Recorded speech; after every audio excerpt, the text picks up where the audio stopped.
are we going to talk about? Hello. Headspace. Like that? There we go. Yeah. Hello. We are at the movies. I didn't put any social media stuff up because we're getting back into the swing of things for this year. It's fine. My hair's bothering me. It's also just as well because the social media would have been for 3 billboards, which we are not making it to. Or In the Fade, which we also are not making it to. Or Call Me By Your Name. Which we are also not making it to because sometimes you've got to, line up the movies and the time, and you got to get home at a certain hour. And plus, we have work lives. Yeah. So. Yeah, and. So we're going to go see The Sound of Water. Yes, we're going to go see The Shape of Water. What other movies are we looking forward to seeing, Sarah? Yeah, all of them. All the ones we just named. This is our time of year. This is when all the pretentious bullshit comes out. Yeah, pretty much. All of the dramas, some of which are overly dramatic. Well, and here's the thing. January and February are full of action movies that are really bad, which is 2 things that we... Very judgy. Whatever. And I'm not interested in those, which is not to say that they're all horrible. I mean, Get Out came out in February or whatever of last year, and that was a really good movie.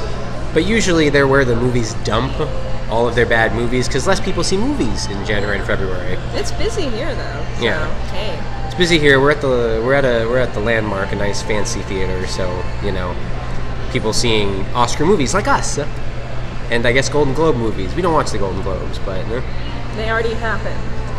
Yeah, that's true. We didn't past tense. So every time I see the preview for this, it makes me think of City of Lost Children, except maybe a little glossier and prettier.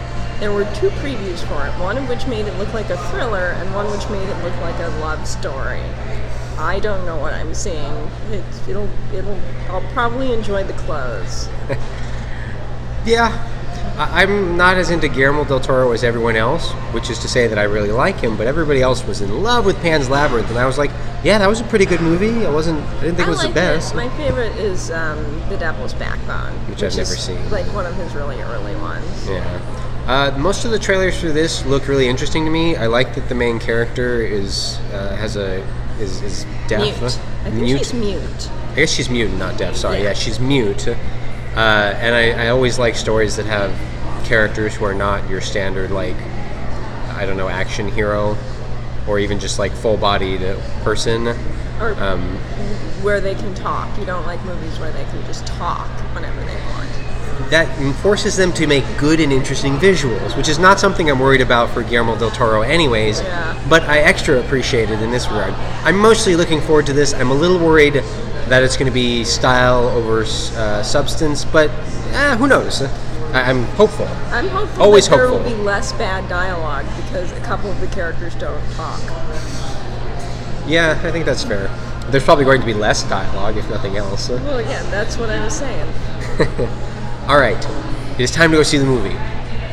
So long. Peace out.